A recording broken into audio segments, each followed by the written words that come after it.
Hello बच्चों, स्वागत है आप सबका हमारे चैनल मिसाल स्टडी 2.0 पे। ये वीडियो स्टैंडर्ड 9th के लिए है और इसमें केमिस्ट्री के solid, liquid and gas chapter का जो स्टार्टिंग लिया गया था उसी कड़ी को आगे की तरफ मेंटेन करते हुए हम लोग आज कुछ नया जानेंगे।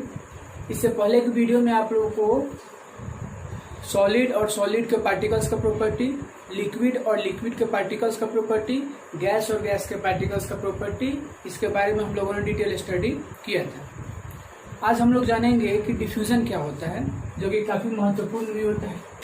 डिफ्यूजन, देखिए डिफ्यूजन जो होता है एक्चुअली में ये एक इंटरमिक्सिंग होता है और एक स्प्रेडिंग होता है, मतलब आपस में मिल जाना और फैल जाना, यही डिफ्यूजन है। यानी अगर लैंग्वेज के तौर पे इसको अगर हम लोग डिफाइन करें तो कैसे करेंगे? The spreading out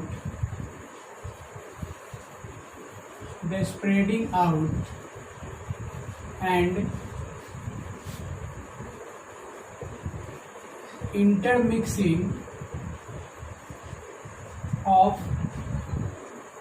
substances due to motion of its particles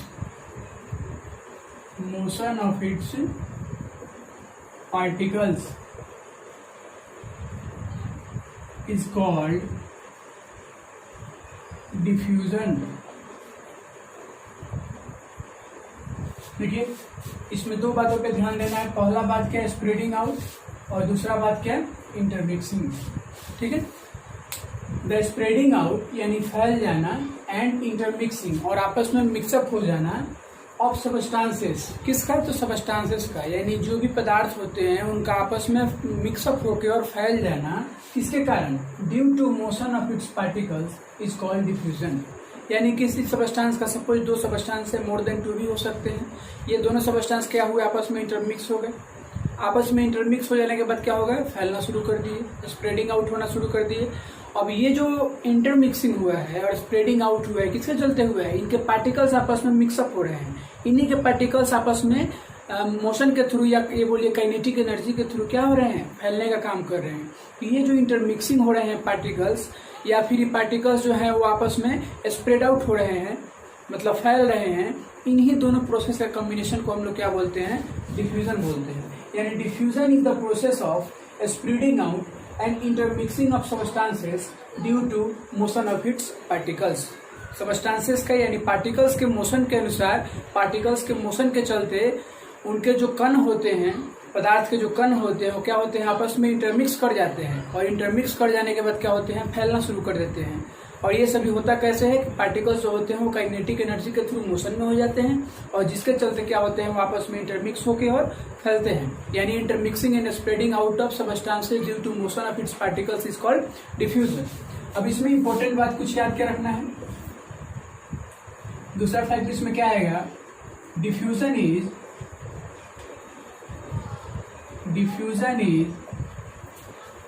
fastest in gases and slowest in solids। यानी गैसों में डिफ्यूजन जो होगा वो काफी फास्ट होगा, काफी तेजी से होगा, लेकिन सॉलिड में जो डिफ्यूजन का प्रोसेस होगा वो काफी धीमा हो जाएगा। कारण क्या है कि सॉलिड के जो पार्टिकल्स हैं वो क्या होते हैं? आपस में मतलब इतने कम्पैक्ट फॉर्म में होते हैं, क्लोजली पैक्ड होते हैं, जिसके चलते उनके पार्टिकल्स का काइनेटिक एनर्जी कम होता है, और इस कम के चलते पार्टिकल्स आसानी से ना तो इंटरमिक्स कर सकते हैं ना ही स्प्रेड आउट कर सकते हैं। और इन्हीं कारण से सॉलिड में डिफ्यूजन का जो रेट होता है, जो प्रोसेस होता है, वो स्लो होता है, सबसे स्लो होता है। और गैस में डिफ्यूजन का प्रोसेस क्या होता है? काफी फास्ट होता है। लिक्विड में भी डिफ्यूजन होता है, लिक्विड में और गैस में डिफ्यूजन काफी तेजी से होगा, गैस में सबसे तेजी से होगा, लेकिन सॉलिड में डिफ्यूजन रेट क्या होगा? काफी स्लो होगा। अब देखिए डिफ्यूजन का बहुत सारे एग्जांपल हम लोग अपने डेली लाइफ में देखते हैं। जैसे फिश फ्राई होता है, कहीं मछली फ्राई होता है, तो हम लोग आसानी से उसको इनहेल करके और बता देते हैं क्या हो रहा है, कहीं पे कुछ फ्राई चीज हो रहा है। या फिर रोटन होता है, कोई चीज अगर सड़ा हुआ है वो स्मेल आता है, तो हम लोग आसानी से उसको आइडेंटिफाई कर लेते हैं। कारण क्या होता है कि वो जो गैसियस पार्टिकल्स होते हैं वो आसानी से हवा के पार्टिकल्स के साथ इंटरमिक्स हो जाते हैं और मोशन के थ्रू या काइनेटिक एनर्जी के थ्रू क्या होते हैं, फैलने का काम करते हैं। अब इन्हीं मोशन के थ्रू या इन्हीं काइनेटिक एनर्जी के फैलाव के चलते क्या होता है, उसके पार्टिकल्स के फैलाव के चलते क्या होता है, वो आसानी से हवा के पार्टिकल्स हवा में इंटरमिक्स होते फैलते फैलते हमारे नोज के पास आते हैं और हम उसको इनहेल करके बता देते हैं कि हाँ ये जो है अमुक चीज का स्मेल है, सड़ा हुआ है, या इस चीज का स्मेल है, अपने कॉमन सेंस से या बोलिए कि अपने नर्वस सिस्टम से। तो ये होता है डिफ्यूजन, जो कि गैसों में काफी फास्ट होता है, सॉलिड में सबसे स्लो होता है। लिक्विड में भी होता है, लिक्विड में थोड़ा सा सॉलिड से ज्यादा फास्ट होगा, लेकिन सॉलिड में सबसे कम होगा, गैसों में क्या होगा, सबसे फास्ट होगा। इसको नोट डाउन कीजिए, फिर आगे आते हैं।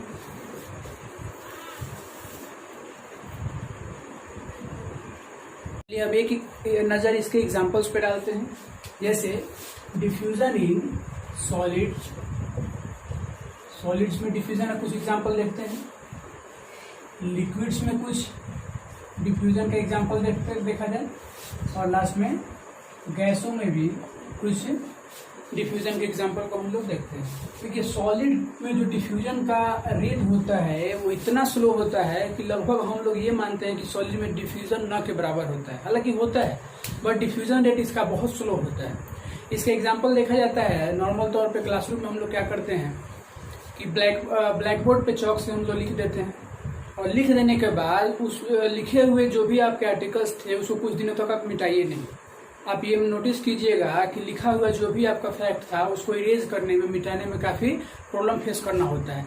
चौक का जो पार्टिकल्स था, चौक का जो पार्टिकल्स वो एक सॉलिड था, जिस सतह पे आपने लिखा वो सतह भी क्या था, एक सॉलिड था।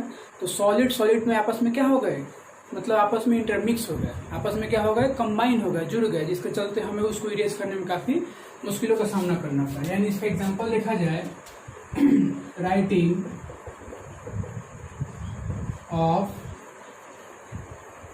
With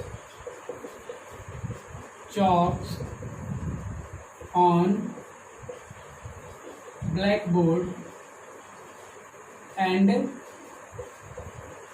left it to 10 to 15 days।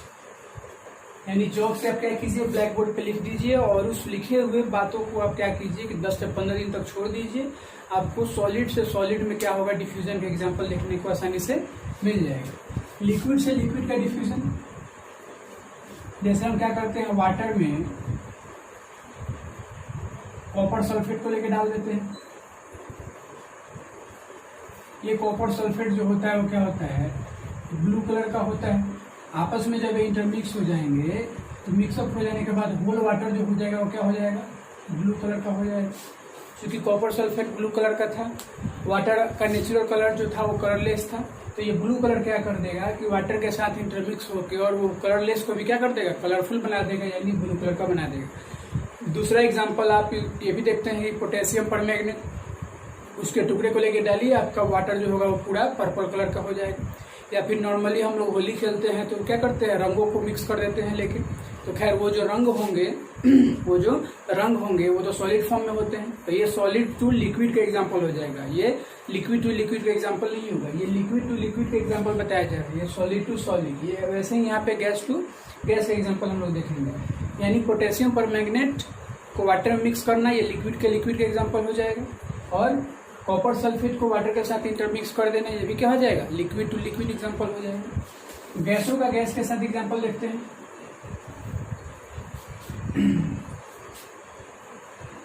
अगरबत्ती जो होता है, इंसेंस स्टिक, अगरबत्ती, इसके जो स्मोक होते हैं वो क्या होते हैं, एयर के साथ मिक्सअप हो जाते हैं। और वो जो एयर जिसको हम लोग आसानी से, जो ऑर्डरलेस होता है, जिसको हम लोग आसानी से हवा को सूंघ के और उसका हम लोग बता नहीं सकते हैं कि इसका सेंस जो है वो क्या है, हवा का एक्चुअल जो महक है वो क्या है, करता क्या है, ये इंसेंस स्टिक यानी अगरबत्ती जो होता है हवा के साथ मिक्सअप होकर क्या करता है, उस हवा को भी एक ऑर्डरफुल कर देता है, यानी स्मेलफुल कर देता है। हम लोग आसानी से सूंघ के बता देते हैं कि ये कहीं ना कहीं से ये अगरबत्ती का स्मेल आ रहा है। या फिर परफ्यूम हम लोग लगाते हैं, परफ्यूम जब गैस के साथ मिक्स हो जाता है तो गैस मिक्स होकर क्या होते हैं, वो जो ऑर्डरलेस था एयर का, वो जो पार्टिकल्स है उसको भी क्या करता है, ऑर्डरफुल कर देता है। ठीक है, यहाँ पे हम लोग लिखते हैं परफ्यूम प्लस एयर। ठीक है, या फिर फिश फ्राई होता है, मछली अगर कहीं फ्राई होता है तो क्या होता है कि कि उसके जो भी स्मेल होते हैं वो गैसियस माध्यम से क्या होते हैं, वहाँ से हटना शुरू कर देते हैं और एयर के साथ इंटरमिक्स होकर और हमारे नोज के पास तक पहुँच जाते हैं। उसको इनहेल करके हम बता देते हैं कहीं ना कहीं मछली फ्राई हो रहा है। तो ये था डिफ्यूजन का डेफिनेशन, डिफ्यूजन का एग्जांपल, सॉलिड से सॉलिड का डिफ्यूजन, लिक्विड से लिक्विड का डिफ्यूजन, गैस से गैस का डिफ्यूजन। इस वीडियो में फिलहाल इतना ही। बताई गई बातों को आप लोग नोट कीजिए। मिलते हैं नेक्स्ट वीडियो में। तब तक घर पर रहिए, सेफ रहिए। वीडियो को लाइक, कमेंट, सब्सक्राइब, शेयर जरूर कीजिए। धन्यवाद। जय हिंद, वंदे मातरम, जो भी हो।